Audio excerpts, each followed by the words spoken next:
Welcome back to the Reggies podcast. You're here once again with two blokes who could have been anything, but decided to have fun instead. It's becoming a bit of a fucking joke now, this. Bit of a theme. All three of us just rotating through like we just musical hate chairs. having three of us on the show by this point. Yeah, Tom and I'll badge back in, Tom badges out. It's a bit of a reoccurring thing. Like shift work. Mm-hmm. Heaps to come up today. We've obviously got NRL finals are locked in. Awesome first weekend of the AFL finals with a couple of thrashings and then, just an absolute belter at the MCG in front of 97,000 on Friday night. The 8's locked in. Raiders just somehow almost snuck their way in. I thought, surely not. They could not get a draw here on Sunday. Big Red got them over the line at the end. Oh, unbelievable. And we will address the Broncos because I've got a fair bit to say on them. Once again, we will address them on the public record. Give another hiding. Mm-hmm. And then later in the week, we have got two huge semi-finals, not one of them in Melbourne again. So that's, what do we have, 6 finals now total, and only one will have been in Melbourne. It's a sign of the game growing, though, isn't it? Pretty good. You can't complain. Not good for the media or the AFL itself. They'd be hating it. Not for Victoria. Get that in you. Let's just get straight into the Bronx, mate. Take it away. Okay. I know you've got a bit to say about the boys. Yeah, look. You don't want to do the old English soccer supporter knee-jerk reaction after every single game, whether it's win or lose. They just go and blow up and then they'll win the next week and it's all good. Yep. That would be so exhausting, but this deserves it because this is a knee-jerk reaction. Were absolutely woeful on Friday. It was like wooden spoon 2020 vibes, some of that defence. It's not a good look when you got Jerome Hughes beating 3 middle defenders and scoring under the post. Remember how many fucking tries teams scored against the Broncos in that wooden spoon season? And it was all up the middle, under the sticks. Like under the sticks, tries got scored sloppy, just all year. Sloppy, lazy. Grant, dummied. The easiest try ever off a dummy. And then Hughes to go over like he did. It was just... Oh, man. They're the coach killers. They're the ones who go, do you even want to be... Fuck him. Well, coach killers, fan killers. It's just a club killer when you just know and you go, boys, like, do you even want to be out there? Yeah. When you're just taught, tighten up around the middle, those 3 blokes around the marker, you get down low, you make sure. They definitely did not want to be there. They didn't. You could tell that their mind was purely on Bali. They had already known. They knew half the team was from... Queensland Cup. So all the boys just went, look, let's just get this 80 minutes their side done. was not that bad. They didn't have Walsh and Haas, but it's not like they've helped us heaps. I still think that there has to be, and look, this is a bit, with no disrespect at all to the likes of Fletcher Baker and Josh Rogers and that, but we're the Brisbane Broncos and you're one of the biggest brands in Australian sport. So surely there is someone better than those fucks coming through our system. But like Jensen had a good year. Jensen's had a great year. We've had Jensen in there. We've had Haas. He's been solid. But when you look at the Fletcher Baker, Jaden Hunt, Josh Rogers, blokes like that, you just go, surely there is someone younger, hungrier, with more skill in our younger age groups coming through than those blokes. We don't have much backup, when we lose a few key players. Not like at our all. 1 to 17's good. But we've got depth in like 1 to 20 and then, I don't know, man. I just think there's got to be someone younger and better coming through than that to represent fucking Brisbane Broncos, man. You're asking people. So this game we couldn't possibly make the 8. Yep, it impossible. was all just going to be, righto, boys, let's finish the season strong. 40,000 people turned up, man. That just goes to show how big of a club it is when 40,000 cunts go, even though we've got absolutely nothing to play for. Mm-hmm. Now we're going to ask all 40,000 of them and a few more, even though times are tough.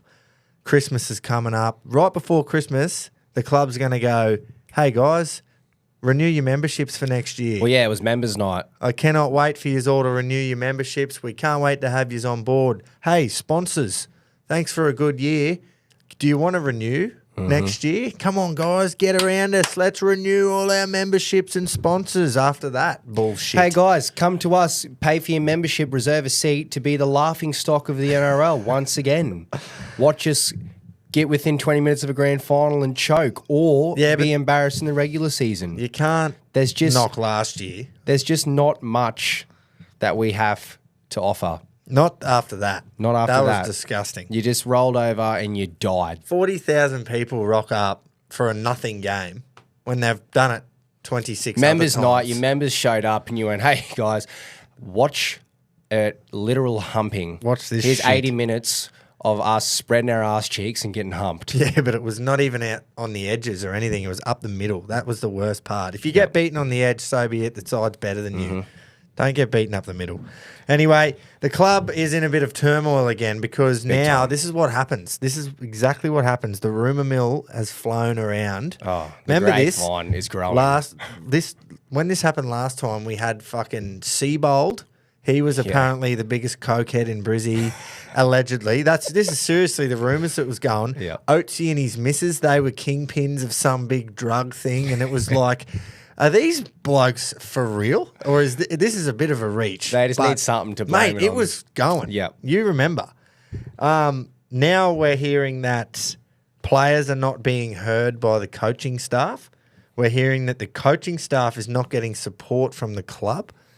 It's just got wooden spoon year and beyond written all over it. So thank fuck that's it now. We don't have to worry about them for another 4 or 5 months because we're going back into rebuild. We were rebuilding 3 years ago, and I'm rebuilding again. my brain for the next 5 months, and then I'll be ready to go come March next year. So enough about the Bronx. Could talk about them all day, but they don't deserve it. So we'll move on to another disappointing game, and that was the Spoon Bowl. Yeah, that was very disappointing. By half time, that's what should have happened. Good. That is 16th and 17th playing against each other. Yeah, I know, but the Eels are way better on paper than them Tigers. Absolutely. We all just wanted the Tigs to win. Everyone wanted the Tigs to win. That's what should have happened, and the Eels should probably do that to more teams, but... It is just the most Tigers scoreline ever, is it not? 26 points. How many games did they lose where they scored that amount all year? They would put 26 points on, and you go, oh, yeah, that's not a bad attack from yous. Yeah. But then in defence, they were non-existent. 60 points, 60 to 26 is fucking mind-blowing in a game of rugby league. Yeah. I can't fathom it, but... You know, it was exciting to have that hope for a Spoon Bowl. A lot of people wanted to see Para crash and burn. Mate, we didn't get it. Sell out at Campbelltown. It was the fucking canteen there would be loving it. Oh, absolutely. hot chips and gravy just coming out their ass. Yeah. The Rabbits and the Roosters, I love that game. It is always a good turnout. Yeah. No matter what. And it's way better to watch when you've got the two sides in the 8 or and the two best teams. This is second year in a row, that they've had it as the last game of the round. Mm-hmm. So I hope they continue that because when they are up and about both sides, that's a great game. Usually when watch. they're playing for something, it is it's unreal. What's the oldest rivalry in the NRL, is it not? Yeah. Well, fucking it is now. Yeah. I said it, so it fucking is. What about Big Red on Saturday? Dragons v the Raiders. Now, the winner of this game was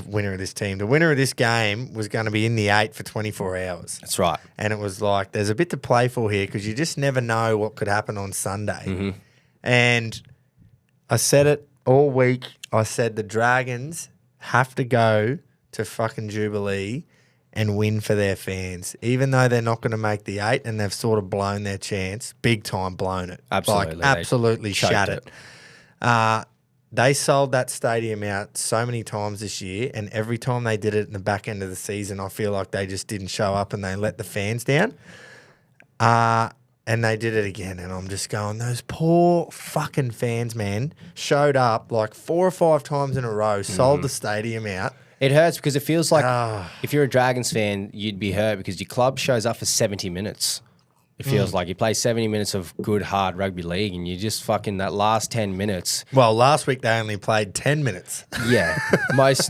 When they're actually a chance, they're playing 70 minutes. Yeah. But, off the back of Big Red, Corey Horsburgh, Big with one of the Red. greatest red-headed tries you've ever seen. How lucky was that? No, mate, pure skill, all skill. And I think there's only one explanation of why he scored what he did. He listens to He the listens show, to the Punch obviously. Show. Yeah. Because it didn't fire myself up enough to get a winner, obviously. Barbs didn't get a winner. Pedro, you could class him as- Barb's got 2. Oh, he did actually, yeah. He Yeah. got Mornington Glory. And he got a place in the other segment too. True, but Hey, we're actually going to hear 2 cha-chings from Barbs for the first time in a fucking long time. it's been a on while. Thursday. It's been a long time. But anyway, Yeah. I was still on a dry streak, but at least I fired up Corey Horsburgh enough to score that try. Yeah. And give Raiders fans some hope. Yeah. They needed a draw, which was just never happening. Well, never say never. But fuck me. It would have been That would have unbelievable. been the if wildest that thing I've happened. seen Yeah. in like NRL history. Um, But yeah, what an amazing, skillful try. oh, Just yeah. No luck involved at all. That is what was pure he thinking? Bro, if he didn't score, Ricky Stewart would have shot him I back in reckon the sheds. Ricky still shot him. He would have just went, I know, a genuine good, smart coach would have said, what the fuck? That was lucky. Good on ya. You know, Yeah. our season's done anyway. But if their genuine season was on the line and he did that and he just got one bad bounce of the ball, that is an absolute coach killer. Ricky would have shot him. Ricky would have blown up, Fuck man. me. But Fucking oath. it paid off, and I think he's going to stay at the Raiders now. One of the because great tries in Redhead history. It is. It's up there.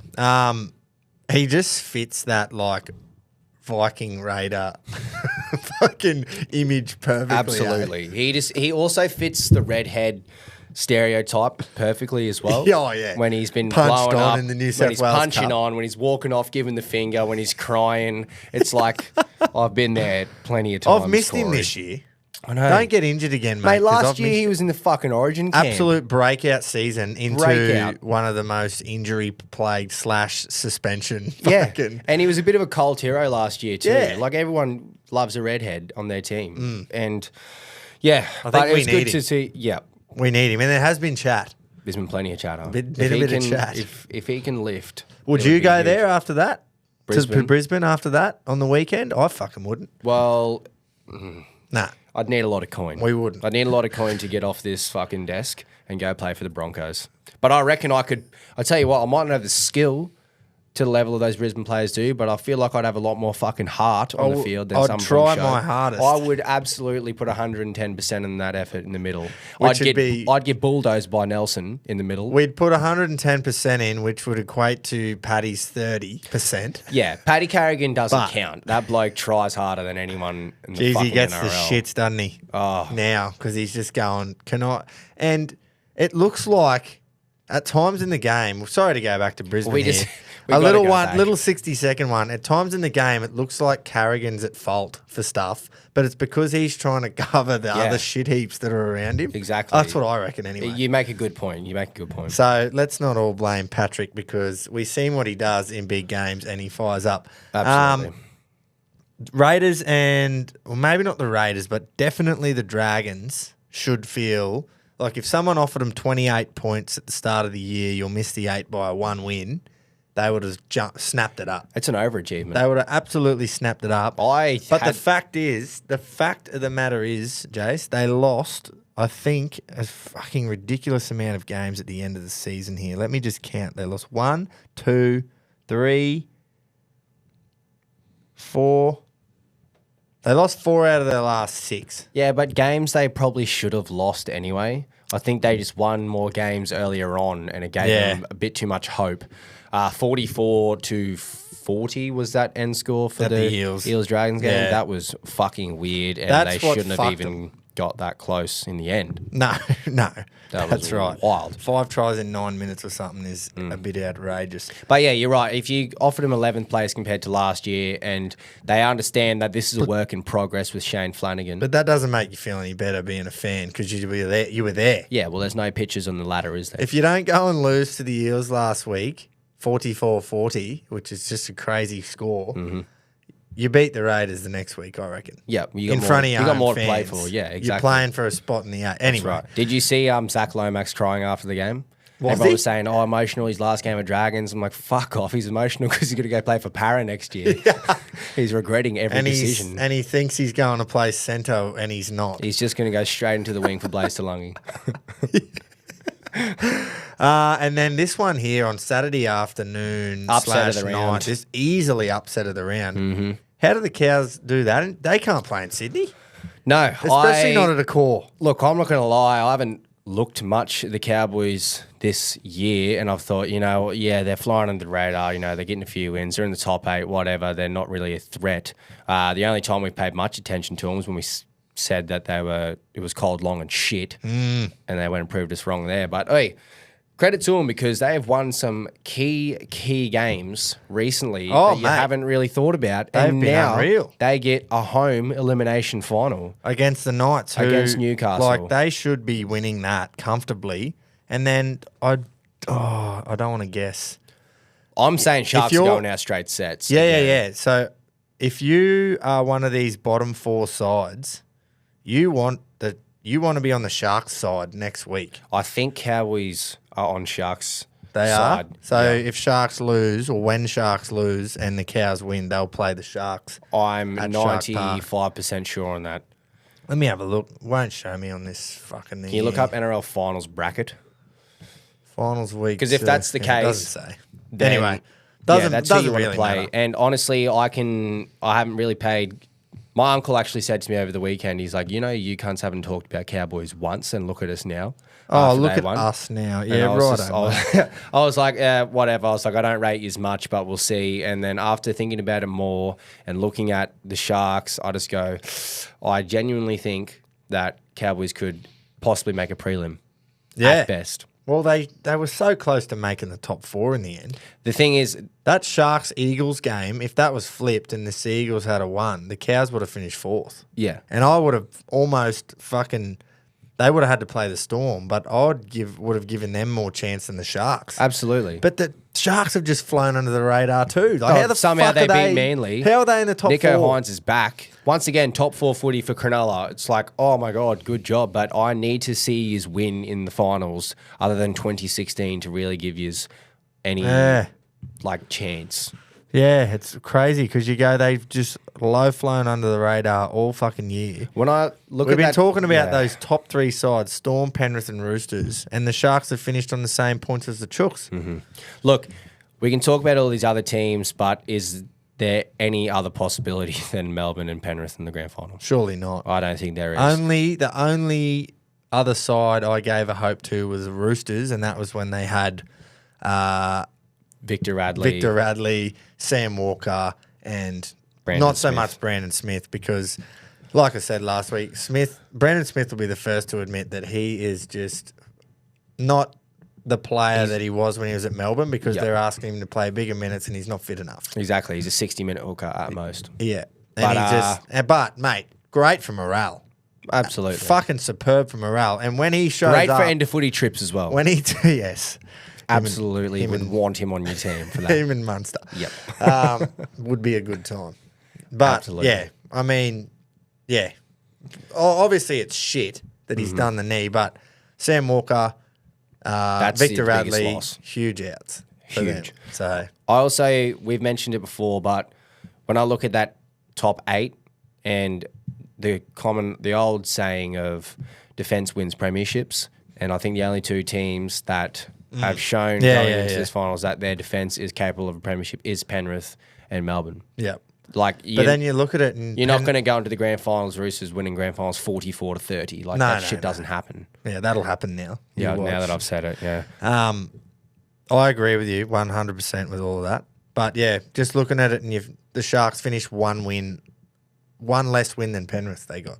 Yeah. So I just go, what It's the fuck? been quite tight at the summit. And they went to Four Pines on a Sunday afternoon where the Eagles had everything to fucking play for, like a home final back at Brookie the next week, and they hammered them. So I didn't see that one coming at all. Well, I didn't see the Cows either. No, not one bit. But Dogs have a few big ins this week. Cherry, Skeleton. Dogs. Yeah, Dogs, sorry, Dogs. Cherry. Oh, Sherry. Yeah, Bronson Cherry. Yeah, I thought you said Cherry as in Cherry Evans. My bad, no. Fucking... Burton and is it Drell Skelton? Yeah, I think right. they're all Fuck, back, he can put a hit on that. He absolutely can. Almost murdered, what was his name? Oh, I forgot. That But fuck, that was a huge hit. Jesus, it was. But The Knights, mate, just got it done. They had the win that they needed to. Just solid, tight game of footy, low scoring, at home, Sunday, McDonald Jones. What do you reckon of old... they were never going to win the game, the Dolphins, after... Well, don't say never because... I thought they would. That first try that got disallowed is a bit of a joke. Who knows what happens from there. But at the end of the game, I think it was 14-0 at the time still. Mm-hmm. But Jesse Bromwich, mate, has come in... Kalen Ponga's on the ground. Bromwich comes in, looking at the last 10 minutes of his career and just comes and just belts him on the head with a big swinging arm. And you could tell straight away he was devastated about it because he feels he's not a grubby bloke. No, what was he doing? Well, you just answered your question. It was potentially the last 10 minutes of his career and just an absolute brain snap. He was fired up and he was trying to get the boys over the line and do something. But then to rub salt into the wounds, Hammer goes and scores. And it's like, fuck, if he's had an extra player, maybe. Could have been a late comeback chance. Bennett had his say on that no try, and I fully agree with him. The bunker... we're not going to talk about the bunker because I'm sick of talking about it. We do it every week. Something needs to get sorted out because there is going to be blow-ups. If they have controversial stuff that's really... If it's borderline 50-50, could have gone either way, that's fine. Yeah. I love the whole rubber the green aspect of our sport, sports, both of them, both footy codes. You look at something like the NFL and everything is so black and white. And, like, it's good, but it takes away a little bit of authenticity about it, I reckon, personally. I know what everyone says where they want it black and white, and I'm like, oh. You know what I fucking miss is benefit of the doubt. Do you remember? That was like, Bring it back. We shouldn't have got that, but we got to try, boys. It was literally them going, we don't really fucking know. You know what? You can just have Benefit of the doubt goes get to the rub of attacker. the green. Like, that was just... It's such an awesome rule. I never remember once anyone saying we fucking hate benefit of the doubt because it always ended up coming back in your favour as well. Yeah. Bring it back. Fuck the bunker off. Benefit of the doubt, I say. Bring it back. Absolutely. And bring back the old scoreboard with that fucking try thing on it too. Fucking oath. Harvey Norman. We need the old graphics back. Yeah, so obviously you're upset. Bennett's upset. He's going to have his say, but he was spot on. Yeah. Again. He was right. He wasn't even running at the inside shoulder. Mm-hmm. That was the thing. And I don't know. You just never know what can happen in a game when something like that doesn't go your way early. And it's obviously going to rub salt into the wounds in a game of that caliber when there's so much on the line. Yeah. You're going to, in the heat of the moment, you can look at it and you're just going to go, we should have won if that didn't happen. Yeah. Yeah. And that's what you're going to say. That's what you're going to tell. We would have. That's what they're telling themselves when they're horizontal in a villa in Bali right now. Yeah. Saying, boys, we would have won. Can we just go back to Josh Ado Reggie Carr? Yes, we can. Back to the doggies. He failed, I believe it was a roadside swab. Yep. He failed, he did. I think, while driving. But good news, doggies fans, it was a false positive because he's done a piss test after and it came back negative to all drugs. Fucking oath. Good stuff. Fuck, that'd be shit, Oh, bro, it's too late now for it even to be like reprimanded and go, no, it was false because everyone is just thinking, oh, what do you know, Josh Ado Carr's done drugs. It's fucked. Like, it's... The previous players have not set him up for success there.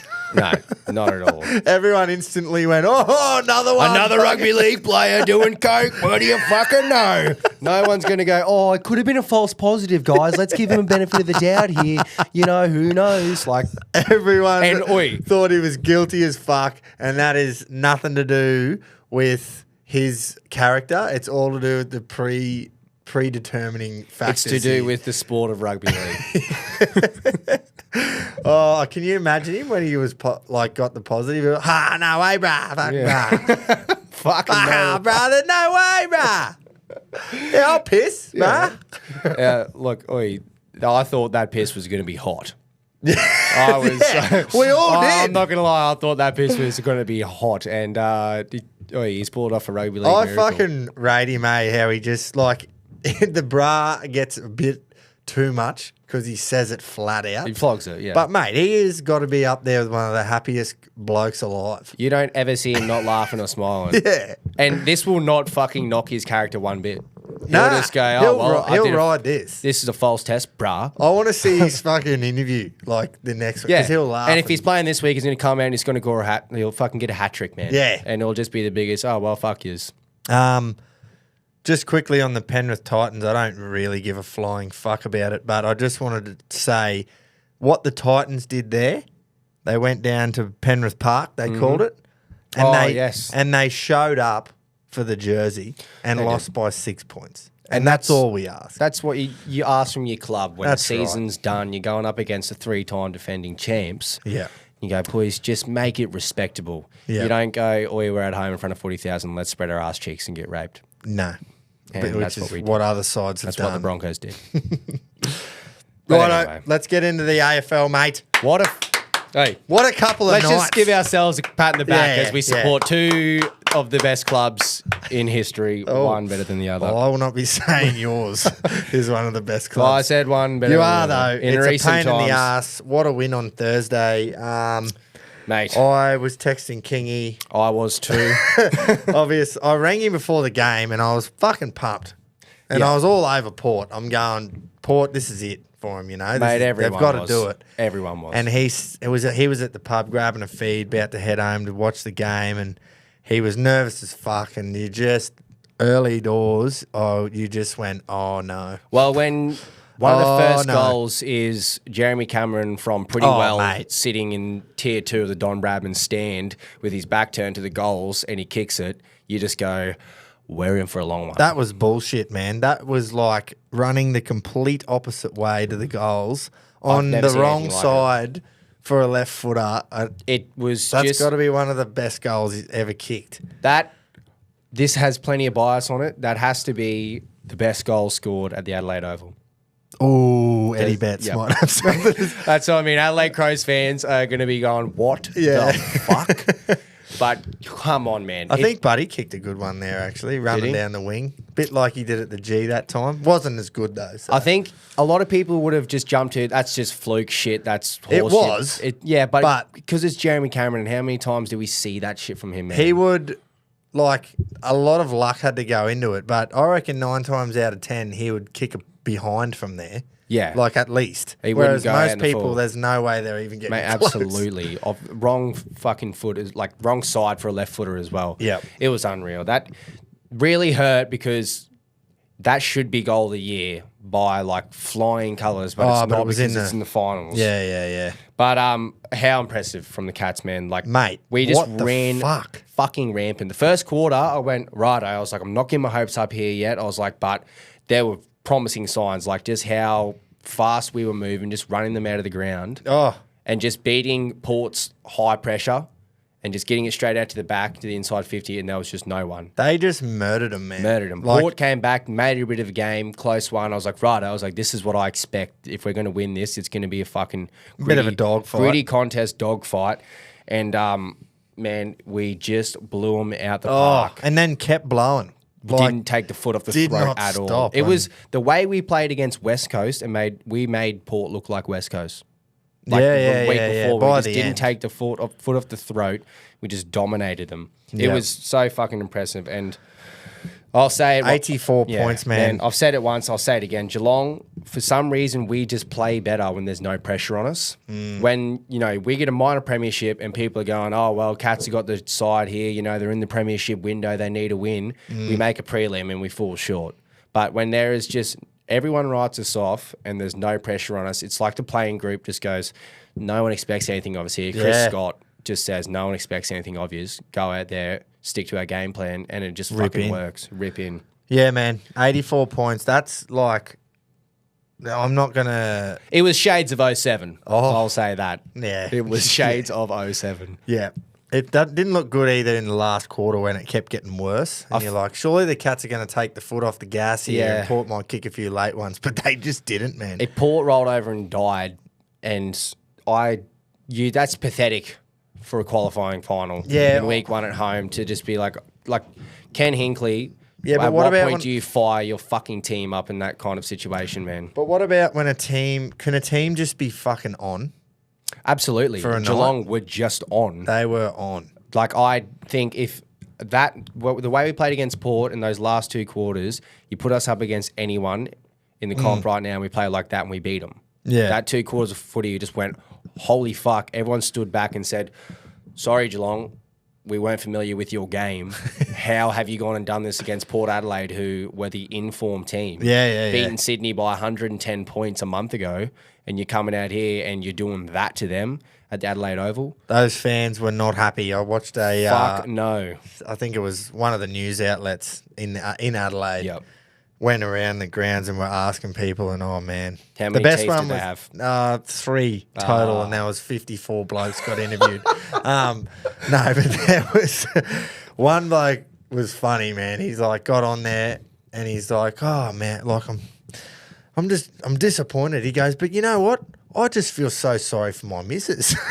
And I was like, where's this going? Like, is it because he's upset? Yeah. And he straight away he's like, you know, she comes out here every week and she's so passionate and like I'm upset and I just can't imagine what she's going through.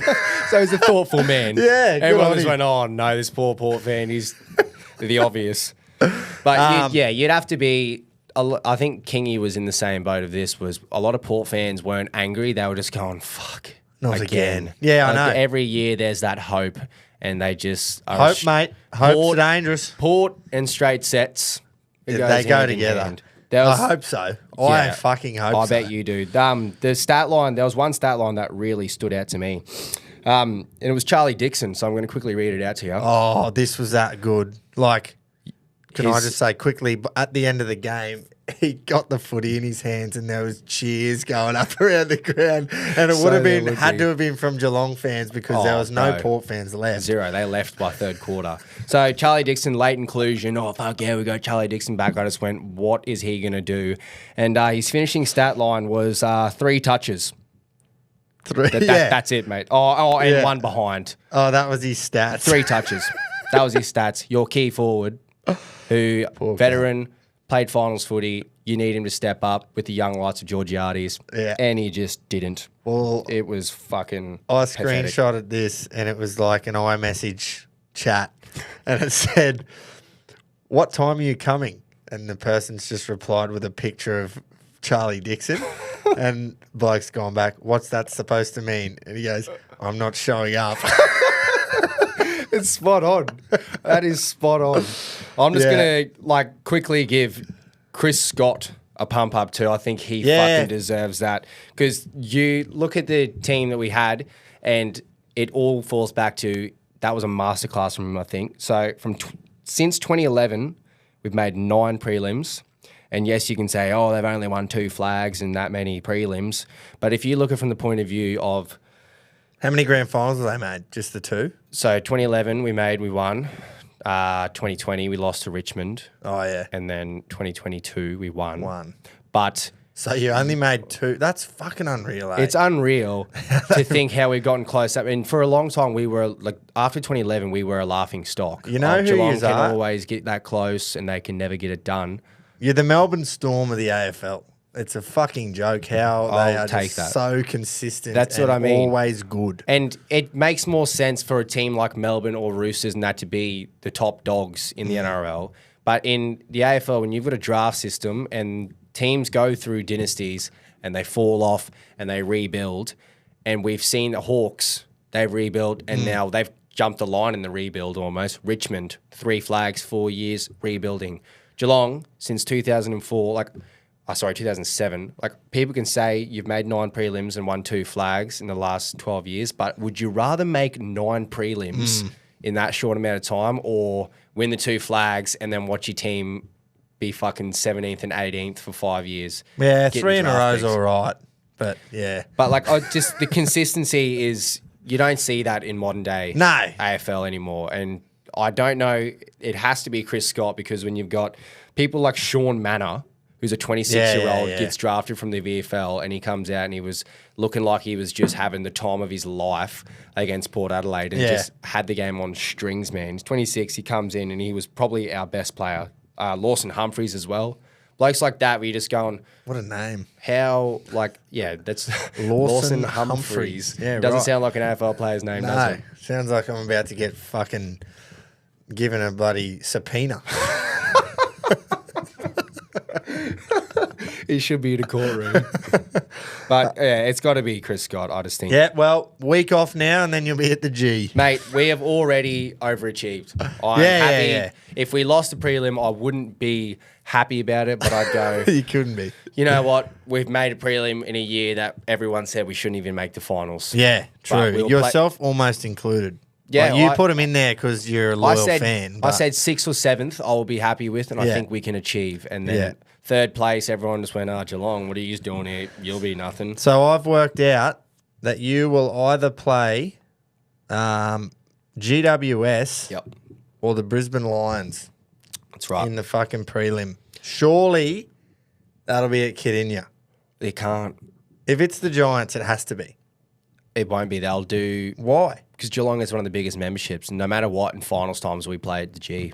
Mate, I would love I don't think to play that's at true, though. Kidinya. I can't remember the last time reckon- I've ever seen us play a final at Kidinya. I reckon the happen. only reason that they'll do it is because this is like they are not going to have a game in Melbourne until the grand final unless Geelong play at the G in the prelim. Yeah, and they probably want... That'll be why they fucking do it. Wait, I hope that you're right. If there is some chance that Geelong can play a final at Kidinya, that would be absolutely unreal. I just think if they play GWS, then they fucking Why? Because will. they've got a smaller fan base. Well, who's going to go down? I get it if it's the Lions because you got all the Fitzroy fans. Yeah. They might. They'll obviously. They always GWS, turn I up think, at the has G. bigger fan base than you expect just because they've been in and around the finals footy a fair bit recently. They travelled for the 2017 grand final, was it? 2017, 2019? When they got absolutely fucking Yeah, they got humped. by Yeah, Richmond. yeah. They still travelled for that.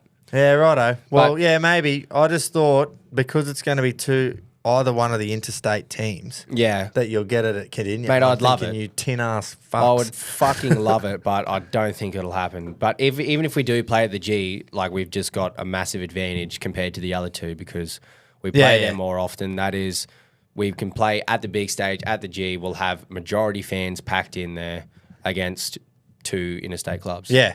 So Anyway. I'm stoked with it. Enough about them fucks. Sorry to everyone for that. Let's get into the hock ball. Eh? Yeah, let's get into what was one of the best spectacles you'll see. The biggest ever home crowd for an elimination final in the history of the AFL. 6th versus 7th. And you get 97,000 people. Mate. And that had a lot to do with what we spoke about was the only game in Melbourne for the only game in Victoria, probably until the grand final. Yeah. Unless Geelong's But mate, at probably the same gonna play time, for considering it was Dogs' home final, fuck, there was some yellow and Yeah, I know, brown but in it doesn't really matter. I mean, the Dogs probably would have turned out.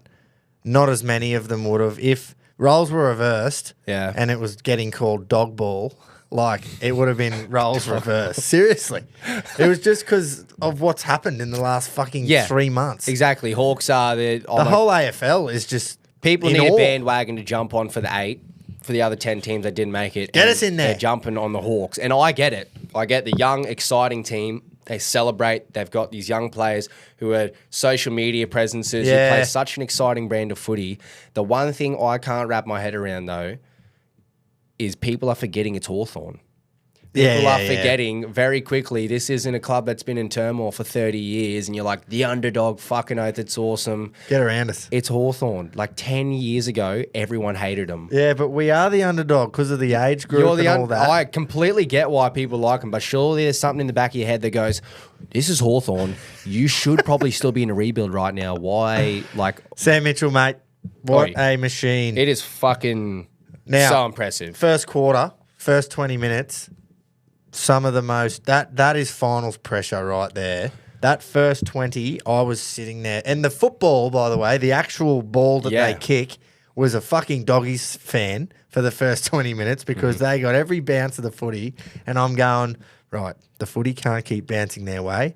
There is no way that this pressure can sustain from both sides because it was as soon as someone touched the ball, bang, they were getting smashed. That's right. You could tell that first 20 minutes was like, these cunts are fired Some of up. This those is finals footy. handballs that were getting off, I'm just going, the skill of these blokes these days to be able to do it. They throw it half the time. Yeah. But, mate, if you told someone to do that 20 years ago, Like, obviously, the rules have changed and you can't hang on to the ball barely at all now, whereas you used to be able to fucking take 3 steps, try and fend someone off, get tackled, and it'd still be a baller. The game's a lot more faster now. Oh, mate, but some of those handballs, and it had to be because the pressure was insane. First goal by Dogs.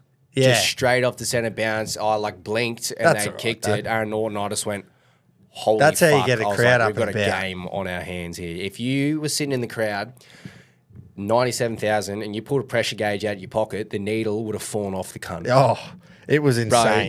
Bro, I'm sitting there watching them from my TV at home, and I was just going, oh my fucking God. Yeah. I don't care who wins here. It was nuts. Such a spectacle. I knew back end of the second half, I'd text you all, and because I had heaps of messages about how good the game was and that. Text everyone back, and I'll read the fucking thing out.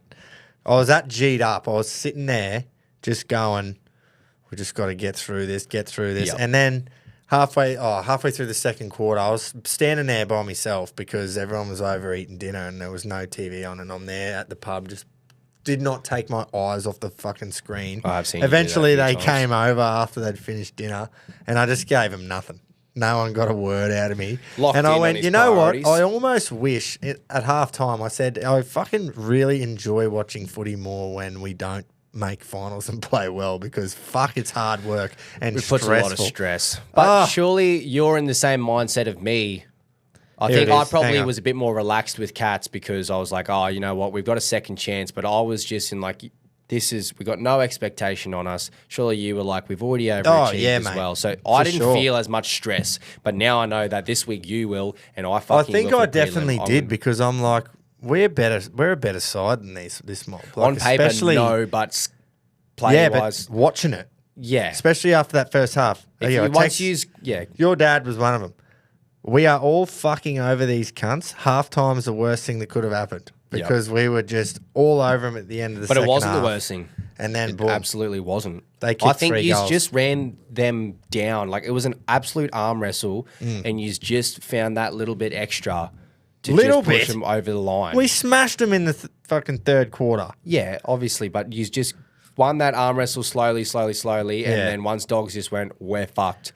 Rory Lobb was doing everything he could in the back line. I think he had 8 interceptions, but that's about it. Yeah. And Bontempelli was playing full forward. At what point did Beveridge not go, we got the best player in the comp here, let's maybe chuck him back up the middle and get on the ball, and he just sat in full forward. Beveridge cops a fucking bit of stick, but I love how he gives it back. He is one of the most brutal and honest coaches in the league. So, that's what you want, I reckon. Absolutely. Sammy Mitchell will be doing the same thing. He was brutal and honest about what he thought of Jack Ginnivan's night at the pub. He said, honestly, I wonder how many players went out and ate a meal at a public place last night.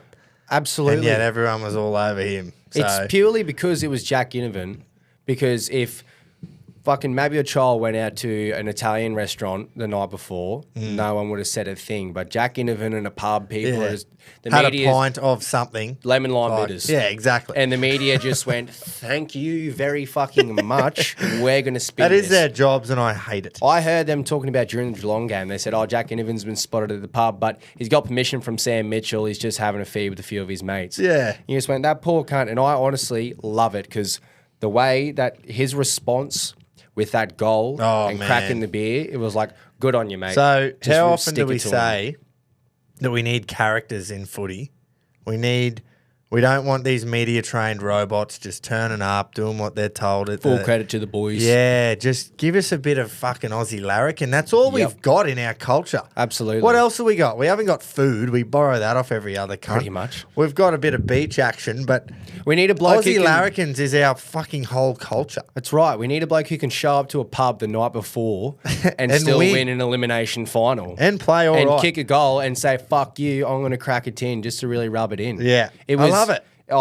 I'm haven't, not that I haven't been a fan of Jack Ginnivan, but he has copped so much shit, and I understand why, being a young, cheeky celebrant from Collingwood and Hawthorn. Yeah, exactly. So people just love to jump at him, but Yeah. honestly, I take my fucking hat off to him because his response and how much shit he cops. But he sets it was himself awesome. up for that. He sets It himself works. up by the cracking the can and the drinking it. He sets himself up for when he does have a shit game, or the Hawks lose, or they lose a big game because he does something. He sets himself up for because he is a smart ass and a larrikin, he sets himself up for the media backlash, but he would just laugh about it, man. I think he obviously does not care. At this point, he embraces it, surely. Otherwise, he'd take the high road and just go, oh, I'll let him have it. I'm not going to celebrate or whatever.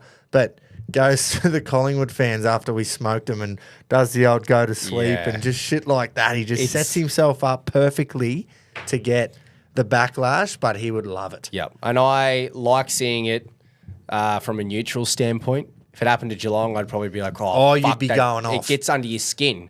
And that's the point. Sign of a good player. That is the point. Every team needs a small forward who can get under someone's fucking skin. Hayden Ballantyne. Perfect example. Toby Green. Oh. Tom Papley. For fuck's sake, he's under my skin. He's in there. Look at him. He's literally crawling underneath it. He would fit too. Yeah. Let me just clarify too. We sound like we're pumping him up. He's still a little smart-ass prick. But now that he plays for Hawthorn, it's all right. Yeah, exactly right. Also, the reason that I didn't ever say this, I don't think, on the show, but the reason just that covering your ass in case you did. No, well, yeah, just in case. Like I said before, yeah. Didn't like him because he played for Collingwood. Exactly and right. he was a smart-ass. And he was fucking Joel Selwood's best mate and ducked into every tackle that he possibly could. Fuck off. He would, and he would milk fucking free kicks flat out. And that's why I agree that he was a ducker, but leave the goat, Joel Selwood, out of it, mate. The duck goat. No. And that's why people didn't like him because and that was media driven as well. Exactly. That he would duck into tackles and the media jumped on it, and then next minute there's 70,000 fans all booing him because he wins a free kick. Yep. When you've got a young, bleached, blonde small forward playing for Collingwood in a premiership season, no matter what, a Collingwood player is going to be scrutinised. Yeah. And coming from a Geelong fan, you've gone from Collingwood to Hawks, who is our age-old rivalry. Yeah, rival. But I still think credit to him. You get to go out the night before. You still do. He didn't over prepare. Everyone's like, he should be at home. Like the old dinosaurs in the media should be at home preparing. Why? It's like, I've never understood that because I feel like in my limited experience of junior sport. Yeah. If I think about shit too much and I do too much, then results don't come. If you just relax. For fuck's sake, you went and knocked out Jarch after being at the Broadbeach Tav on Saturday morning having a punt with some Reggies. Yeah, but that's because I had to relax. Exactly. The fight wasn't until night time. I was fucking nervous. So Ginnivan saw what Ginnivan saw what you've done. Yeah, and he's pretty gone, much. fuck it. And then he kicked a goal and went, shh, fuck you, AFL media. He gave me a call, but yeah. I was flat out. I didn't answer the cunt. You know what it reminded me of? Do you remember seeing Robbie Fowler? He was in the media years ago, scoring for getting into his Charlie work. He scored a goal and then tried to sniff the dead ball line. Merseyside derby, I'm pretty sure it was too. Yeah, so he kicked a goal and then said to the British media, leant over the line and went just to really rub it in. That's what it was. Yeah. That's a bit more extreme than Ginnivan just cracking extremely a can. More. But that reminded me of the big fuck you to the media. What about the Kiss Clash, mate? The Battle of the Bridge. Let's move on to, speaking of rivalries, the Kiss Clash was one of the great games if you're a Swans fan. Yep. And hugely heartbreaking if you're a Giants fan. It has to be the Sold greatest. Out SCG. The greatest Kiss Clash yet. Oh, fuck, it was good, man. Isaac fucking Heaney. Dude. What are we going to do to stop him? He nearly broke his neck. And I reckon that's probably the only thing that's going to stop him at the moment. If he, who was it that saved his life in that? Can't think of who that was off the top of my head. But when he speckied him and he just went, I'll grab his arm. Mate. Heaney went, thanks, mate. I'm going to go ruin your game right now. Hey, and mate. Beat you in the fourth quarter. I'll go and I'll talk to you after. Just got to go put the side on me back and win the game. He just said, thanks for saving my life and giving me probably hanger of the year. That also won't be included. No. How fuck's that just quickly? Goal of the year and probably mark of the year can't get included because it's finals. But yeah, he's just put his knees on his back, took mark of the year and said, thank you for saving my life. I'm just going to go find these other 19 blokes and just say, hey, boys, jump on me back. I'm taking this to a prelim. Yeah, mate, it was fucking awesome to see. And just the energy in the crowd. I love that shit, eh? It was unreal. You literally live to watch games like that where you think you know what's going to happen and then it doesn't, and the complete opposite that shouldn't probably have ever got close to happening happens. Yeah. And the atmosphere, you can't compare that to anything, I reckon. I mean specifically AFL. Yep. Because of how frantic the game is. That's right. The atmosphere is up there the whole entire time that comeback's on. Whereas when you watch another sport that's a little bit more stop-start, the roars are massive and huge. But it's like watching fucking when you watch the EPL or soccer, and there's just one side attacking, trying to win the game the whole time, and the atmosphere's through the roof. When it's a constant sport, sport's constantly moving. Yeah. AFL more specifically, you have constant scoring as well. Yeah. In the space of 5 minutes, you can kick 6 goals, and it's just constant, that excitement of a fourth quarter comeback, especially in an elimination final at home in front of your fans. Yeah. That is absolute, that's going to go in Sydney folklore. Yeah. That was unreal. And that could have won them the flag, honestly, because if they lose that and they've got to go, they've got to go the long way around. Yeah. I just think, why can't Sydney do that for 4 quarters, though? They start off all year. They're not a first quarter team. They take a while to heat up. Do that for 4 quarters and you are unbeatable. Isaac Heaney did have to chuck the boys on his back. Fuck me, though. That was... I had written him off at 3-quarter time. As soon as it got to 3-quarter time, it said, what's his name? Adam Kingsley, the coach? Yeah. It had said, here's 20... That's GWS. Yeah, GWS. Yeah. So GWS are 23-0 when up at 3-quarter time with Adam Kingsley. I went... Oh, well, they've lost. Okay, well, GWS has got a home prelim coming up. Yeah, at NG. At old fucking NG, big ripping stadium that is. Wow. But yeah, that was definitely game of the round. Oh, 100%. But like you say, that people will talk about where they were and where they sat when they saw Heaney fucking lift the boys and the Swans win the game. Absolutely. Remember that prelim in 24 when fucking Heaney did this and that? Right. That's just one of those. Heaney takes the spotlight for it too. Yeah, for sure.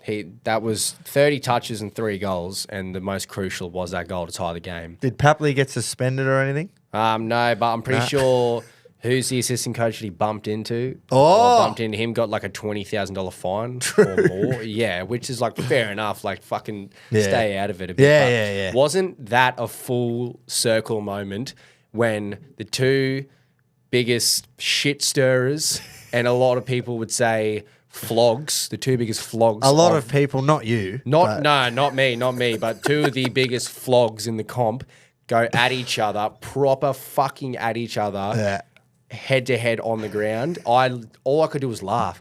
I just went, well, I'll be fucked. Look at these 2. What are they doing near each other? They've met their fucking maker. 2 little annoying small forwards. Yeah. And they just went at it. And Papley gets the last laugh. And 2 little annoying small forwards, and somehow Toby Green looks 7 foot. It amazed me. It fucking amazed me. But yeah, that's what you fucking want in that rivalry, that derby, when you've got the 2 big teams in Sydney, you're going at it in first versus fourth, and your 2 little fucking grubs are just saying, I've got you and I've got your number, cunt. I loved it. I loved every fucking bit of it. Yeah. Look, I don't know how Pedro feels about this. It doesn't look as bad as it was, but this game was over early on. Very early. 47-0 or something, was it? Or was it 52-0? Or it was 60-0. Was it 60-0? It was 60-0 with 5 minutes left until half time. And there was talks of record breaking. Yeah. I think the record was in early 1900s. The lowest score was 2 points in a half. They end up kicking 2 goals. So they saved themselves from etching themselves into really bad history. Yeah. But Lions, hot start. That's what won them the game because I don't think they were really convincing enough. But that is exactly what happened there. That's what I expected with Geelong and Port on Thursday. Did you? The game's all over. No, that you thought that Port would sort the of game is way finished. Back, you cannot win. That Carlton cannot win. And then the Lions take the foot off the gas. They get a few late goals, and the scoreline looks half respectable because Carlton dug their heels in and went, come on, let's fucking finish off here. Yep. We can't win, but let's try. Well, they won the second half. It was 70. They like dominated the second half. That's what I thought. Man, Tom DeConing comes on and he felt like he changed the game instantly. But with you his can't first say touch. that, though, because I just reckon Lions were just cruising. They were cruising, but you cannot get comfortable like that no matter what in a final series. And now, when you look at the matchup they have against the Giants next week, and you go, Giants were At NG. like 30 seconds away from winning that final. Yeah. And Lions, yep, they won by that and they had a great start, but you need to play 4 quarters of footy in a final. And I think Giants, after a loss, still have the upper hand going up against Lions here. See, I'm the opposite. This is great television, this. I think that was it. Giants have just absolutely unloaded 102% of their what they had, and they fell short. Lions just coasted. It was a trial. Yeah. It was a 900-metre trial, and now they're going to be first up fresh at fucking Rose Hill on Saturday, ready to explode. Look, it is going to be an unreal fixture. Yeah. It is going to be such a fucking good game, but yeah. Well, when I go back to that record of 23-0, when up at 3-quarter time, it just proves that Giants do usually play 4 quarters of footy. Yeah. They just keep the foot in the throat and they just grit out solid win. So it was unusual for them to do. It was purely Isaac Heaney, just fucking magic. Giants should have won. I just if it wasn't reckon for Isaac Heaney. they would have taken a lot out of them. Absolutely. And I'm just thinking, this is it for the Lions. It's their time at NG. Big NG, And it's not like they got to go to Melbourne, So that's just me. But yeah, Well, can't wait. I've got a fucking bone to pick with NG. Do you? I've got a bone to pick with it in just the AFL scheduling in general because Geelong, being a Geelong fan, it has hurt me that all the time we get a final at the MCG rather than Kidinya Park. But I understand it because it's got 100,000 seats and you need to pack in the crowd and you need to sell the tickets. You want more fans at the game, so I accept it. Yeah. So why can't it apply for the Giants when they're playing against Lions this week? Why are they playing at NG Park in the finals? Why are they not playing at the SCG? Would you like to know? I would like to know. Geelong Cats, 2024 members, 84,227. GWS Giants, 33,500. You can pack in those 33 into the fucking SCG. That is absolutely. true. That is true because what are Sydney's And you'll numbers? get people travelling from Brisbane as well. But how many more seats are fucking at the SCG? Oh, it's like half of the MCG, surely. Of the SCG, you mean? Yeah, SCG is about half of the MCG. See, Sydney have got 70,000 members, man. Like, I understand it, but it's just when you've got such a big spectacle in the finals and you're playing at NG, yeah. you just go, what the fuck? You're that just ground dirty. sucks. You're just I'm dirty. dirty as a Geelong fan that we're going to play at the MCG. If you're letting them play there, let us play at Cardinia. But every one of your members could almost fill the MCG. Yeah, well, it's not our fault that we have such a dominating club, so we have so many members. Because if GWS were as successful and just as Geelong were. So you're an interstate fan, member, whatever you are. You're gonna go and say, I'm that selfish that I think we should play at Cardinia, and you 25,000 members that want a ticket, sorry, you can't go because we're playing at Cardinia. No, I said that before. I was like, it has hurt me. It hurts me when we play at Cardinia. Sorry, it hurts me when we play at the MCG against Collingwood or something when we finish first and they finish fourth, and then we still have to verse them. I get we get priority of seeding. That has to happen. Yeah, that has to happen. But it's like, well, there's no fucking benefit for us finishing first over fourth. Yeah. But if we're playing the Lions or GWS, this is what I'm saying. At the MCG, it should be at Cardinia. Yeah. I'm agreeing with that. 100%. That's all I think. I get the whole spectacle of like 2 Melbourne teams. You need to get all the seating in there. You got 100,000. And the G, it is the big loud house. It's fucking awesome for finals footy. But when we're playing a Melbourne team, when we finished above them, it's, Yeah. So is that NG's capacity of 23.5? Yeah. I'll be Do shocked some upgrades to the fucking I'll thing. be shocked if they sell that out, to be honest. Will ya? No, I won't be. I think it'll be a sea of orange. It'll be a very small sea of orange. Yeah.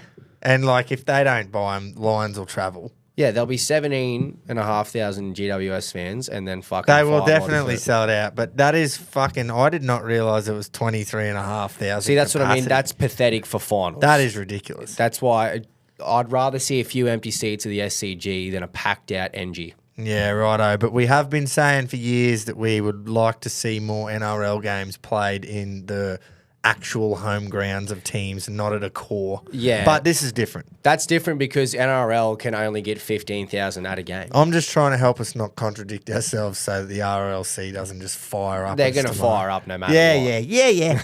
There'll be some Giants fan there going, fucking NG's a cold, mate. What are you talking about? It's the shittest ground in the fucking league. It is terrible.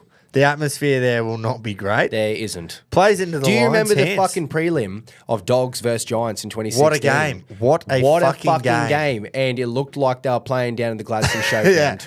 Yeah. Serious.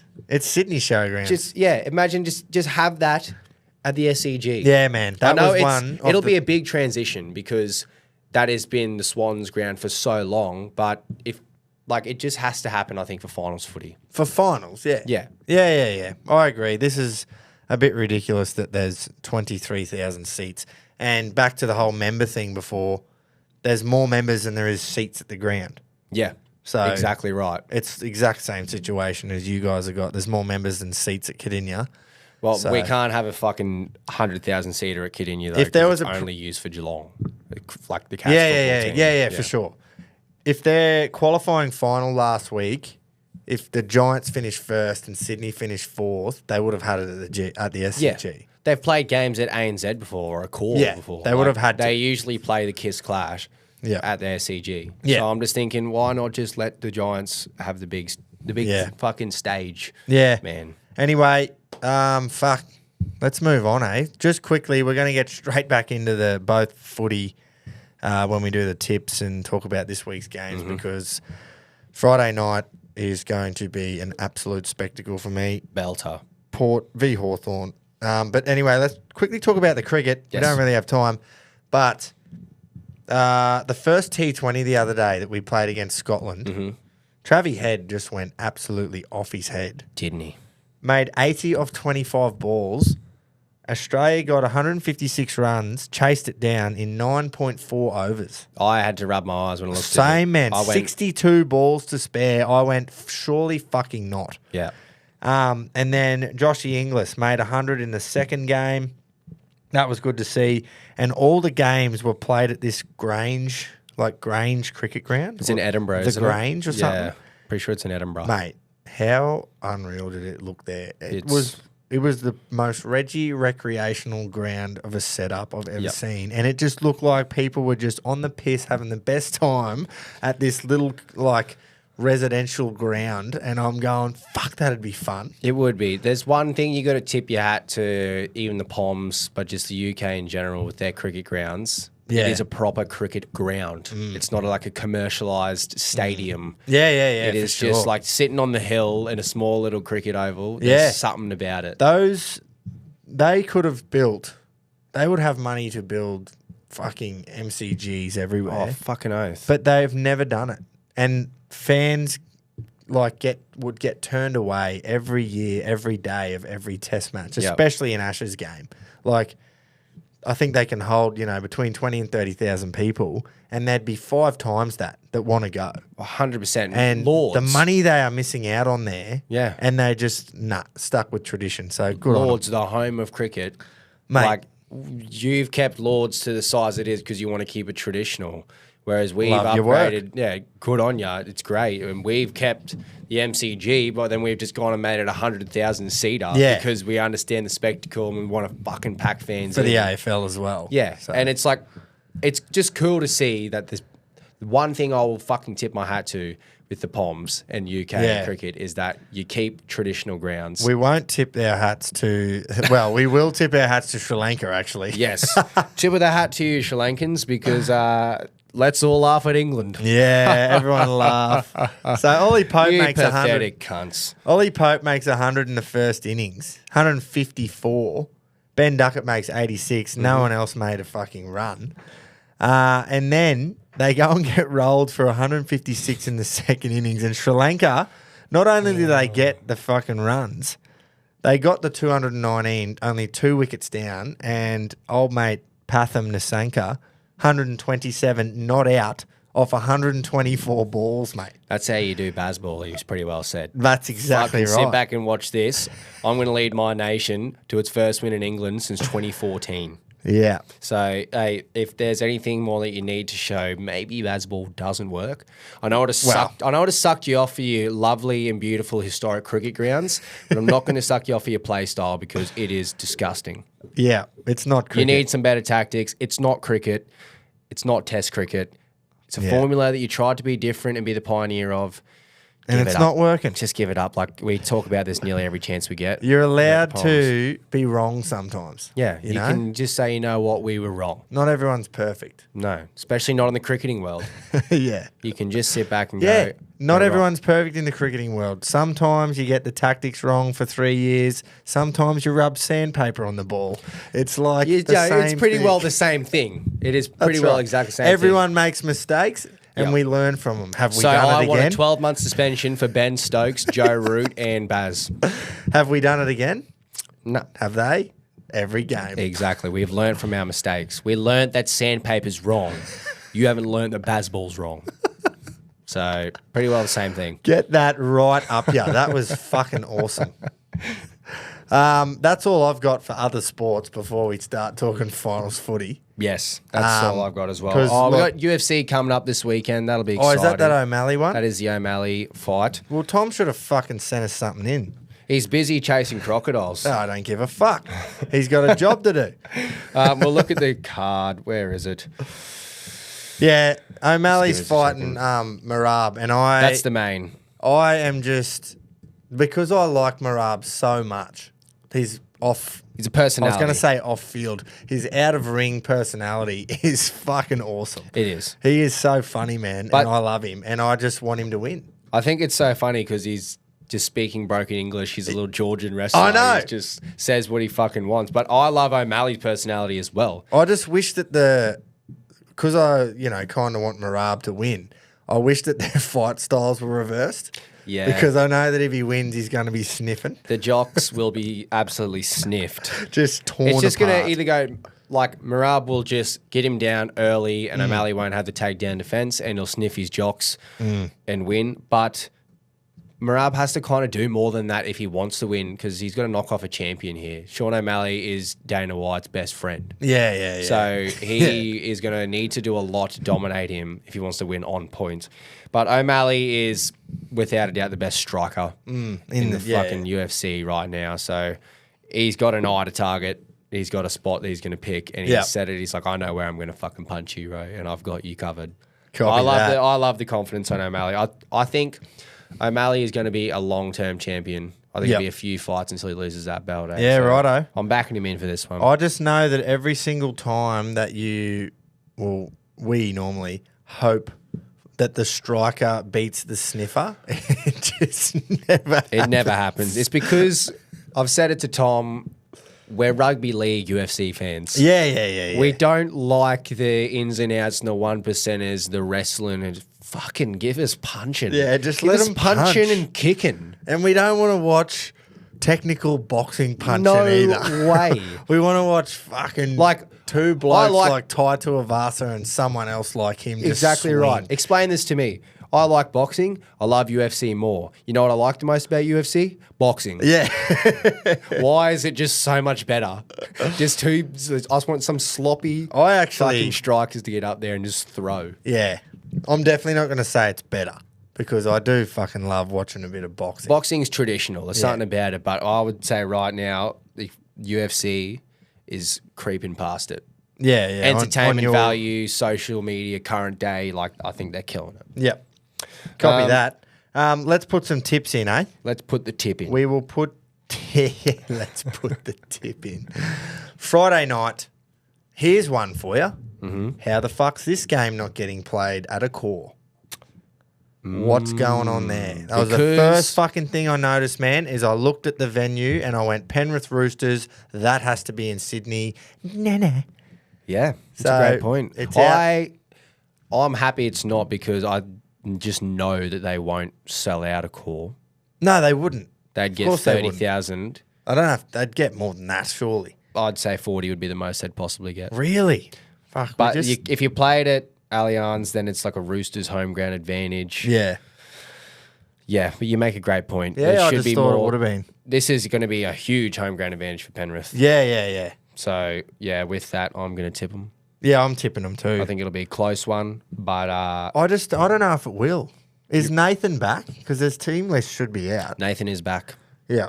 Well, he's named anyway. He's back, and that is terrifying because everyone that thinks, Penrith aren't the same team they used to be, you're like, yeah, well, they just are in September, and I they reckon have Nathan back. Seems to be every first game, especially the first game that he has back, he just dominates, man. He does not take time to warm up. He doesn't say, boys, I need a few weeks to settle in. He just goes, I'm going to kick a field goal from 45 out to send us into a prelim. Yeah.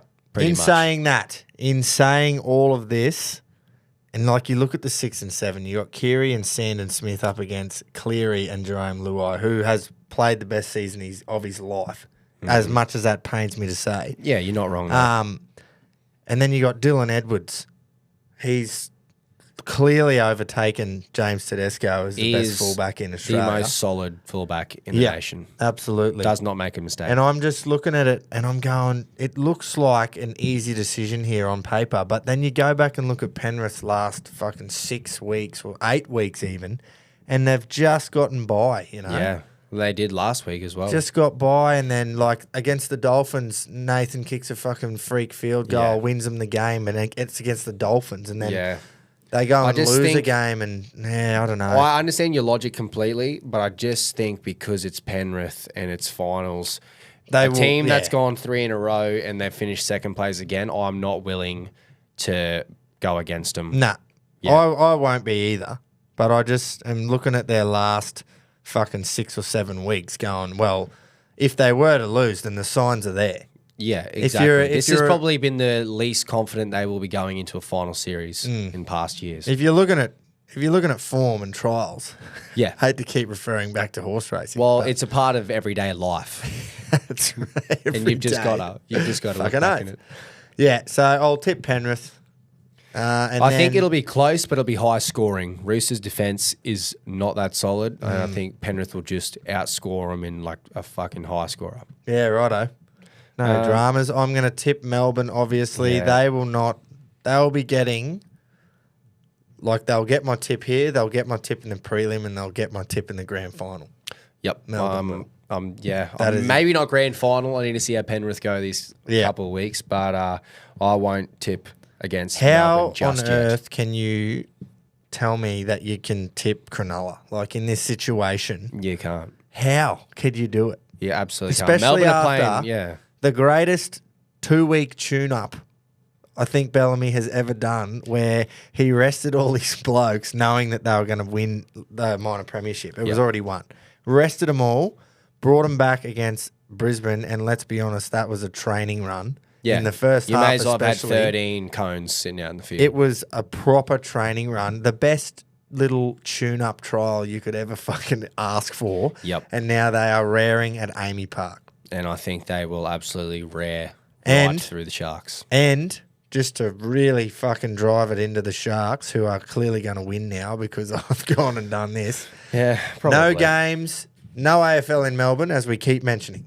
That's true. No AFL in Melbourne. If you're a Melbourneian and you're looking for a bit of entertainment, you're going to be going and back in the Storm. It'll be a sellout, I reckon. Melbourne just does not lose this. Nah, they are do playing not lose. Vintage Melbourne footy. They haven't the last couple of years, but they are playing. If you get onto your Better app now and take that $1.30 to the bank and say, I will have all of my money and go and put it on at $1.30, because that is how sure this is. Yep, I couldn't agree more. Don't do that. Don't do that. It's ridiculous. Do it if you want. Do it responsibly. But I'm not telling you to do it. No, we're not. But I'm going to go Melbourne as well. Melbourne for sure. Righto. Now, how this has happened. The Dogs have been lucky to get 6th there, just quietly. Yeah. But yeah, North Queensland finished 5th, and now they're going to play Newcastle. And I think this one is as simple as North Queensland win as well. Yep, I think so too. Not because Bit North of form, Queensland they're are, in form, it's up there. Yeah, they've just snuck under the radar like we've mentioned. Knights They're- played grand final last week. Exactly. Knights did everything they possibly could just to get in the finals. Cowboys have cruised through after humping the Bulldogs. Yeah. And they beat Melbourne the week before, who, yes, had their fucking whole Reggies team out there. But they're on a roll. They head into the finals with a roll. They get a home final now. They're going to be up and about. Yeah. And I'm Townsville will going- I'm turn backing out. them. Another sellout incoming. Absolutely. And now this is me a little upset. I'm going the Eagles. Is that an upset? If that's even an upset. Because this is the most evenly matched game, I think, Yeah. this whole final I series. think Manly they've missed a trick because the Dogs did their best the last 2 weeks to throw away a home final. And then Manly have done the same. Like, this is a different story. If this is at 4 points. 2 weeks ago, people were saying Dogs are going to make top four. They'll knock Sharks out. And now two very confusing and terribly timed losses. The whole bottom four confuses me. Well, this is a battle of two teams that have just lost.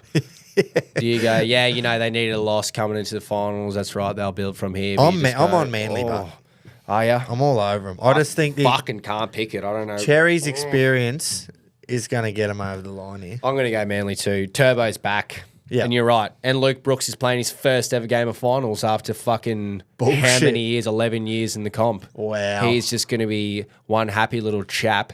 He's going to go, fuck yeah, this is awesome. I'm going to lead the boys to a victory, I reckon. I reckon that they will win just on the back of experience. Yeah. Well, Dogs have had a great experience year. minus Luke Brooks. Yeah, but like But yeah, Dogs. you can't say big game experience, but you can say he's experienced. He's played plenty of games of rugby league at the lowest level. But then you got a bloke who's played plenty at the highest level. Yeah, that's right. Many of them. Yeah. Dogs, they have a young team. They've had a great year. They got the They've New South Wales overachieved. captain who plays 20 minutes. Yeah, that's right. He plays a lot in club, but anyway, I'm on the Eagles there. Looking forward to it. Sunday Ave too. How fucking good. That's a rugby league fixture, isn't That it? is a proper league fixture. Fucking oath. And now this game in the AFL, do the AFL tips. It's going to be easy for me. I've sort of mentioned it already.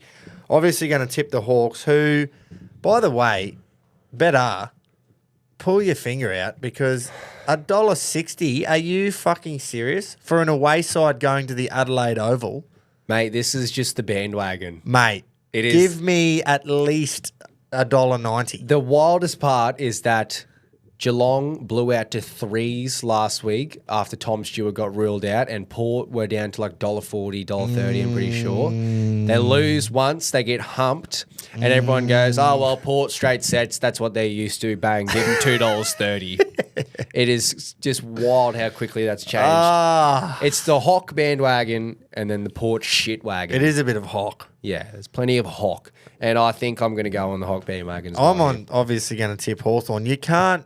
That game last week, I just hope that they've recovered well and the 97,000 people didn't suck all the energy out of them because it would be so hard to be up on that such a high. You got this young group who are just living their best lives. Absolutely. They're playing with freedom, and I think that's why they're playing so To be fucking able well. to now recover. Remember what happened last time we fucking played at the Adelaide Oval against Port? Yep, I do. This is what cost us top four. This is what cost you second place. Fuck me, man. Can you imagine if you had got to second place? 22 seconds to go. 11 points up. But you're such a different side now. And we lost. You're such a different side. I Anyway. think this I is... just got shivers. It's such a crazy fairy tale to think if you make a grand final, I'm going to say you're going to win this week, you'll make a prelim, and then the boys Lose will to go... Sydney. Yeah, you might lose to Sydney. And then a prelim, well, you've already overachieved massively by even making the finals. But Port are going to get in their own heads. The fans are already turning their backs on them, just saying this happens every fucking time. I know. It's so bad. Ken Hinkley's probably sitting there going, oh, well, boys, we tried again. There's no way that cunt's firing them up to fucking do or die here. And the Hawks are going in to Adelaide, the city of churches, and Jack Ginnivan's going, where's a pub? Yeah. I'm going to have a chicken palmy and lemon lime bitters. He's ringing. He'll ring the Adelaide Advertiser and say, oi, I'm going to the pub, bring Yep. your camera. Boys, I'm heading here. Get all the photographers around. Bring your camera and post me on the back page tomorrow. He's Righto, already mate, see ya. He's already commented on Brody Grundy's post after they won the game, saying, "See you in 14 days." Did he really? He did. Wow. Ex-Collingwood teammate, he's giving a little jib saying, "See you in 14 days." So he's written Port off along with everyone else in the which is scary. world. Which is very scary. I don't think Port have it in them. They've don't got to have it give in 'em. something. Koshy's got to get down there and give him a speech or something. He has to because Hinkley's not gonna. You just look on paper and you just go, "Yeah, Port should win a flag," but then you go, "Oh, they're Port Adelaide." Oh, that's right, Koshy. Oh yes, Koshy. Yep. Old Eddie Maguire from Wish. Quite literally. Oh wow. Poor old Koshy. He loves his club. He tries his best, Yeah. but you just step down. He needs to get back on Sunrise. Yeah, that's where it all went wrong. Right. And I'm obviously tipping the Hawks, and I'm going to tip the Lions, mate. Are you? Yeah. Well, this is the one we disagree, and I'm going to go GWS. Yeah. But this game is going to be far closer than the other, I think. Yeah. Hawks will win by about 40, in my opinion. And then I think Giants are going to win. I'm just tipping what I'm tipping is Lions underachieving this year by clawing their way to fifth. Just. Should have finished top four. And then now they know how to turn it on. Let's be honest. They fucking do. They know how to They turn really it on. do. And the Giants put everything into that last week. And I Yep. reckon there's a bit of residual like fuck about that. You're spot on. But you just never know. The crowd at NG Oh, the 23,500 might just lift lift them. them. Well, they're a Sydney team, and Sydney teams are used to playing in front of 4 people anyway. True. So maybe they could live for that. Like we said before, my logic is GWS have proved they play 4 quarters. Yeah, The 23-0 record, which is now 23-1 when leading at 3-quarter time. Lions did not play 4 quarters of footy. But like you're right, when Lions turn it on, they could just come out the gates and just fucking Be put all the foot over on the again. throat. But I think Giants were so close to beating Sydney, and they're just going, boys, we just need to do that for a fucking few extra minutes, and we'll have these blokes covered at a Yep. sold-out engine. And guess what? They don't have Isaac Heaney this week. They don't have to worry about Isaac Heaney. Yeah. So Right. I'm going to go the Giants in an absolute fucking belter. That should be game of the round, but crowd atmosphere may make it not. Yeah, game well, of the there's round. not many other games to rival for. There's one other game, to be exact, that could You're right. stop it from being game of the round. Now, guys, did we get into BCF during the week and fucking ask if they had BCFs, standard squeezes? Remember we spoke about it last week, Tom and I. One of our biggest supporters who's been with us from the very, very start of this podcast, they've made the standard squeeze. They've grown that big that BCF's hit them up for a fucking contract. Mm-hmm. And we're very, very proud of them. They've been with us from the start. And all we said, look, if you're out and about, go down to your local BCF, walk in there. If you can't see them immediately, go straight up to someone and say, hey, I heard the standard squeeze is in BCF now. Can you just tell me where yours are? And because they're not in every store yet. Mm-hmm. And then they might go, oh, we haven't got them yet. And then just absolutely blow up and walk out of there. Blow your lid and walk out of there, and bang, you'll see them there next week. Just go up, grab a 2-stroke bottle, empty it out, fill it up with piss, and say, watch this. Say, you ring fucking Ash right now, and you get them in this store, cunts. Because they'll sell out in seconds, minutes. Nah, go in. Seriously, on a serious note, it'd be awesome if people did that. Just while you're floating past, say, Herges have got standard squeezes. Just don't have them? Oh, that'd be awesome if you could. Can you get one? Get some for me? Yep, no worries. And if you don't want to do that, you can go and get your food-grade plastic 2-stroke bottle from thestandardsqueeze.com, and you can get a nice little discount of 15% if you use the code Reggie15. Like we said, if you're sick of the old issue of taking glass everywhere, pouring and measuring out shots, it comes with everything. You got all your different sizes. Jump on the website or head in to one of the 80 stores, or jump online and then head into a store and say, hey, what about getting a trolley of standard squeezes? That's right. And if you do decide to go online in the digital, What code do you use? Reggie15. And what's that get you? 15% off. Fucking oath. Standardsqueeze.com. Beautiful. Get in. If you don't have one by now, seriously, you're living under a fucking rock. Yeah. Yeah. Like, do you pretty much... Oh, there'd be plenty If out you there. don't have a standard squeeze by now, you probably don't have sliced bread either. Like, come on. Go and get one. Get in there and get one. Who are you thinking, mate? Do you have one in mind? Oh, not really. Do you? I was thinking more... We had a lot of AFL finals footy, and the one that stood out to me was just the AFL media. You know, we ripped the NRL media and we ripped the referee system. We don't really talk about the AFL media much and what they did with Jack Inovan. Yeah. I think that's like pretty fucking squeezy. I'd love Come to on, boys. know who broke the big story. I want to know who took the photo of him walking with the glass. 'Cause that's what surfaced everywhere. Yeah, as I well. know, but who was the big breaking story? 'Cause God, you must feel like an Was absolute it Tom wanker. Morris? Oh, probably. Probably. He actually, you know what? In saying this, Big Tommy. Mm-hmm. I mean, I meant to give him a little scratch the other week. Tommy belly Morris. pat? Yeah, little belly pat, little tickle, because he fucking got one. Did he? He was due, and he absolutely nailed one about Christian Petrarca. Oh, yes. 3 weeks before that, he was all over that. He was. He's going, Petrarca, this. And everyone's like, Tommy with another fucking... Because nothing got said about it. Yep.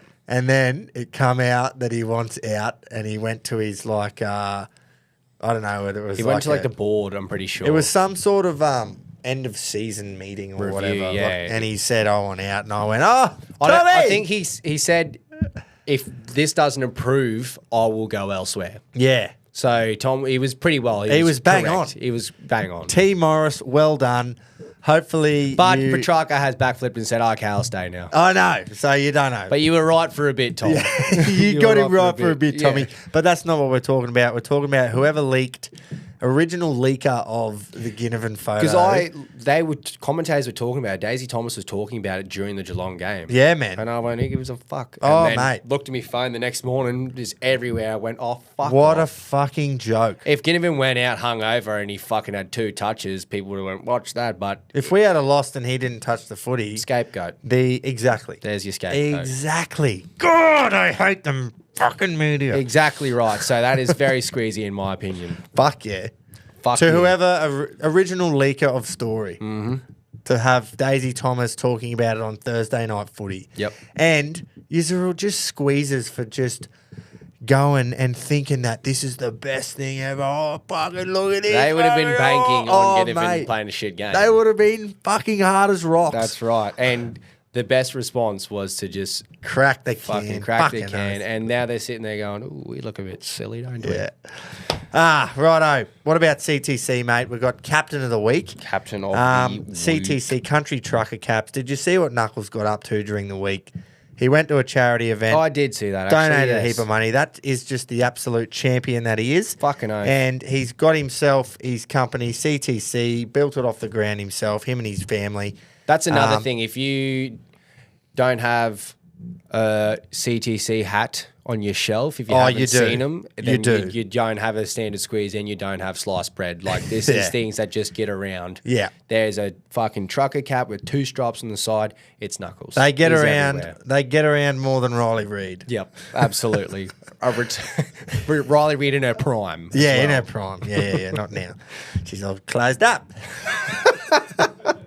But where do we head, mate? I've completely had a mind blank here. It's the countrycompanies.com. This is usually This is Tom's forte. bit. But no, Country Companies, it is. Yep. .com. You can do all your own designs. That's right. And Even you in can, the stonker. And we know, even in the stonker. We should have them fuckers on, actually. Yeah, we'll remember fucking next hell. week. We will. So, yeah, please get around him. Buy yourselves a hat. Like, I do not think I can go. You can't go anywhere without seeing a Country Trucker cap. No matter where it is. You know the 2 stripes. I saw him in Fiji. Exactly. I He saw a is- bloke wearing in Fiji, and I just went, how do you get him? The boys, a few of my mates went on an end-of-season trip. Gordy Tallis parked up with him at the Caxton. They sent me a video of it. Guess what he's wearing? CTC. CTC, hat. the Raging Unbelievable. Bull. He does have a big dome, so that Fucking would oath, fit. and And it's that's still what they're fitting. perfect for, is big domes. Absolutely. Get on there, help him. Support us again by helping him, It all helps make Fucking these oath. things happen. Now, Absolutely. you've got this one nailed again, I hear. I do. Sticking with the AFL theme, and I think there's no bloke that deserves this more than Sam Doherty. So he's made his return in the finals, the big game, the elimination. Vossi brought him back in. And what just stood out to me is just what he's had to endure in his career, man. So he just came back from his third ACL injury. 2 times he's fought through testicular cancer. So he's had an absolute fucking battle in the last few years. To have that mental determination to come out and still go, you know what, I'm going to show up for my boys, show up for the team. Kicked a goal in the last quarter. To come out and still do that, you just go, how many people would have said, I can't keep playing footy? Yeah, man. And he's still like an elite player and one of the best players in that Carlton team. And the real thing that stood out to me as well is absolute miracle. He's having another kid with his wife. Bullshit. He's having another kid. After 2 testy cancers. That's right. That's fucking unheard of. That bloke, his nuts and his knees are just absolute fucking champions. Absolute captains of the week. Fucking oath. Is what they are. All of them have little hats on them right now. Yeah. He needs 2 stonkers on each knee. No, 1 stonker in each knee and then 1 on his cock. Fucking oath. So good on you, Doherty. That's fucking unreal well done. Here, man. Absolutely well done. It's a shame that, he'll be back next year, though. Absolutely. So he'll be back bigger and better. It's a shame that, he obviously couldn't get the win. He'd be disappointed, but we've just picked him up off the couch there because we've given him captain of the week. Yep. So he'll be laying in Bali right now with the family. You reckon? Have a big, No. Maybe not. He could be in Melbourne. He's over that, I reckon. He'll have a fucking stonker on his head and his nuts. Fucking oath. Righto, well, I reckon we could probably wrap it up there. Sounds good. That was a great show. Great show. Can't wait. NRL finals start this weekend. AFL finals are in their second week. 2 How on good paper. September. Oh, man. And it doesn't stop here either because after September you get right into your Cox Plate, Caulfield Cup sort of territory. Right. Saturdays at the moment are just next level. I said I got a 30th this weekend. Had a wedding last weekend. I said to the boys, I have not been off the piss since Magic Round, man. You've had a fucking It's gone big stint. Magic Round into me bucks, into this, into that, into wedding, which meant my house was full for 3 weeks, and I was off, so I just drank the whole time. You're looking for that weekend where you just park up and you just watch sport and racing. But I'm drinking when I'm doing that. And I'm just going, fuck, whose 30th is it? And it was like, yeah, you're invited. He just doesn't have any, like, Facebook and all that. And I'm like, can he not invite me? But no, I can't wait to go have a beer with him. But fuck me, man. I'm just like, right. You want a break. So then I got that, and then I go to Brizzy for 2 weeks fucking in September. You've been fucking flat out, absolutely. It's just non-stop. It's always around this time of year too. Yeah. From that, like the first weekend I had off the piss was the most recent one. And I just had a whole week in Fiji on the piss. Yeah. And prior to that was about 5 21st, including my own and your wedding. Yeah, man. It's hard work. It's hard work. We have a tough life having to drink all this piss, don't we? We're just such fucking heroes. We just love drinking so much. It's tough. Righto.